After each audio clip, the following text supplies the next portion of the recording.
Welcome back. आप देख रहे हैं आर पार पर बहस इस बात पर कि कोरोना वायरस की इस लड़ाई में कुछ लोग देश में क्यों इस लड़ाई को कमजोर करने पर आमादा है, इसी पर हम चर्चा कर रहे हैं। सुधांशु जी हमारे साथ इस वक्त जुड़े हुए हैं। सुधांशु जी, सीधा सवाल मेरा आपसे ये, जो तस्लीम रहमानी जी उठा रहे थे कि भाई रामनवमी पर जो बहुत सारे लोग इकट्ठा होने वाले हैं, उन्होंने जो डिजिट भी बताया कि 15 लाख लोग एकत्रित होने वाले हैं, उनको क्यों नहीं आप रोक रहे हैं? यहाँ 50 लोग बैठ रहे हैं तो आपको दिक्कत हो रही है। देखिए, बहुत आश्चर्य की बात है तस्लीम रहमानी जी ने जो कुछ बोला। रामनवमी का और शाहीन बाग का क्या कनेक्शन? चलिए, आपकी बात हमने मान भी ली एक बार। तो रामनवमी के बारे में अगर आपको इतना है तो 15 दिन बाद है, हफ्ते 10 दिन बाद तय किया सकता है उसे रहना कि नहीं। आपके मुंह से क्यों नहीं निकला कल जुमे की नमाज ना की जाए? बोलिए तस्लीम रहमानी साहब, जुमा तो कल है, वो कहा जुमे की नमाज ना की जाए। ये जहनियत, यही जहनियत है। और जबकि बड़े बड़े मंदिर बंद किए जा चुके हैं, आपको पता नहीं है, सिद्ध विनायक मंदिर कर रहे हैं। अरे भाई, अपने अपने टर्न पे बोलिए भाई, मैं किसी के में डिस्टर्ब नहीं करता। सिद्ध विनायक मंदिर और सोमनाथ मंदिर बंद हो चुके हैं और तिरुपति मंदिर में भी आवाजाही पर रोक लगा दी गई है। परंतु आपने जो रामनवमी को कनेक्ट किया, यही मुझे समझ में नहीं आया। रामनवमी आप बोले क्यों? आपको कहना चाहिए था जुमे की कहीं पे नमाज नहीं होनी चाहिए। मैं समझा सकता हूं। अब मैं आपसे कह रहा हूं, अभी आपने कहा था सुबुही खान के लिए कि इनको कोविड-19 का मतलब नहीं पता है।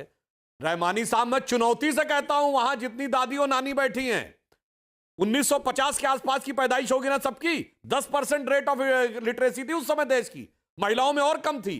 90 to 95% कोविड-19 पता ही नहीं होगा।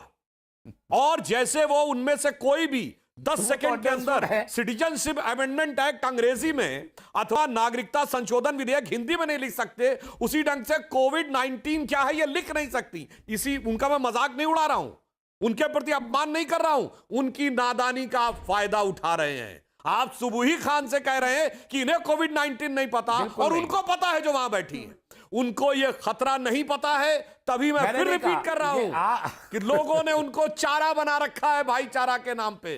कोई भाई बहन का नाता नहीं है, किसी से साथ कोई मोहब्बत का नाता नहीं है, भाईचारे के नाम पे चारा बना के रखा है। पहले तो करेक्शन बता दूं, सियासत चलती रहे। आपको पहले मैं करेक्शन बता दूं, आपको रोक रही हूं, आपको आतिकुर रहमान को शायद आवाज नहीं जा रही है, उसको ठीक किया जाए। और साथ ही शोएब जामई हमारे साथ जुड़ गए हैं, अध्यक्ष IMF के।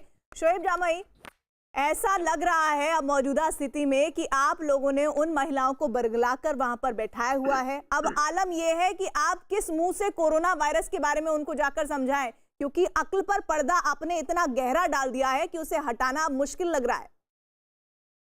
देखिए प्रीति जी, जैसा कि सुधांशु त्रिवेदी जी जानते हैं, मैं खुद एक बायोकेमिस्ट हूं और मॉलिक्यूलर रिसर्चर हूं बायोलॉजी का। तो हमने कल रात में वहां कैंप लगाया और लगातार दिल्ली जो सरकार ने जो निर्देश जारी किए हैं उसके मुताबिक जो है सारी सुरक्षा उपाय किए जा रहे हैं। अभी इस वक्त जो है यूनाइटेड स्टेट्स बॉस्टन से एक डॉक्टर है, उनका जो है वहां पे वीडियो कॉन्फ्रेंसिंग चल रहा है, जिससे वहां पे कोरोना वायरस से खतरे से निपटने के लिए वो वहां पे लोगों को बता रहे हैं।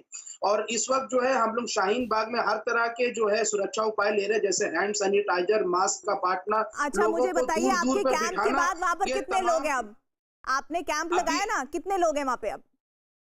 नहीं, देखिए वहां पे कम लोग हैं, इसलिए मैंने कहा कि काफी कम लोग हैं।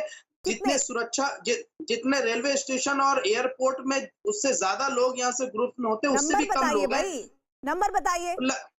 लगभग जो है 150-200 लोग होंगे और वो एक जगह जमा नहीं है। आपको पता है दिल्ली सरकार ने क्या कहा है कि 50 नहीं 20 लोगों को बैठना है बस साथ में, वो भी एक डिस्टेंस मेंटेन करते हुए, एहतियात बरतते हुए। आप कह रहे हैं 150। आप कॉन्फ्रेंसिंग कर लीजिए, कहीं से कर लीजिए, लंदन से कर लीजिए, कनाडा से कर लीजिए। अगर ये संक्रमण एक को हुआ तो सब उन 150 के 150 लोगों को होगा और वो जाके आगे कहां तक फैलाएंगे आपको खुद नहीं पता होगा। प्रीति जी, 150 लोग एक जगह आपने सफर किया मेट्रो स्टेशन पे जाकर, आपने बसों में देखा, रेलवे की हालत देखी, फ्लाइट्स कैंसिल कराई जा रही है, आपको समझ नहीं आ रही है बात। और आप कह रहे हैं कि हम सेमिनार कराए, हम कॉन्फ्रेंस करा रहे हैं, कराते रहिए, कोई फायदा नहीं होने वाला है। 150 लोग 1 किलोमीटर के एरिया में है। अब 150 लोग 1 किलोमीटर के एरिया में होंगे तो सोचिए एक दूसरे से कितनी ज्यादा दूरी होगी। उसमें बच्चे भी होंगे, जमा नहीं है, उसमें बच्चे भी होंगे, बिल्कुल बच्चे नहीं, बच्चे हैं उसमें।